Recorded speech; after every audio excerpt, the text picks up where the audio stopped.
இயேசுவின் நாமத்தில் உங்களை ஆசீர்வதிக்கிறேன். பிரியமானவர்களே, நம்முடைய ஜெபம் ஏன் கேட்கப்படாமல் இருக்கிறது? நன்றாக கவனித்துக் கொள்ளுங்கள்.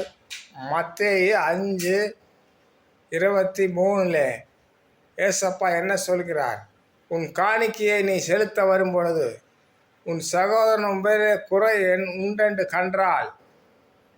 கண்டால் அவரிடத்தில் ஒப்புரவாகிவிட்டு பின்பு வந்து உன் காணிக்கையை செலுத்து என்கிறார்.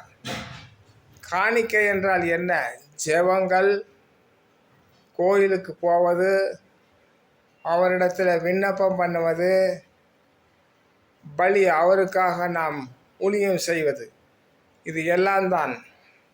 அப்பா, நாம் அதிலெல்லாம் கரெக்டாக இருக்கும் பொழுது நம் ஜெபத்தை ஏசப்பா கேட்டு பதில் உடனே தருகிறார்.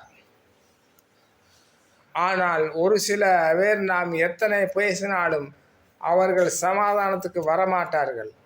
அப்படி இருக்கிறவர்களிடத்தில் நாம் ஒரு ட்ரிப்பு பேசி விடுவதை தவிர்த்து வேறு வழியில்லை. பிரியமானவர்களே, இயேசப்பா பார்த்து கொள்வார். அதனால் இயேசுவின் நாமத்தில் உங்களை ஆசீர்வதிக்கிறேன். நம்ம சுத்தமாக இருக்க வேணும். God bless you. Amen.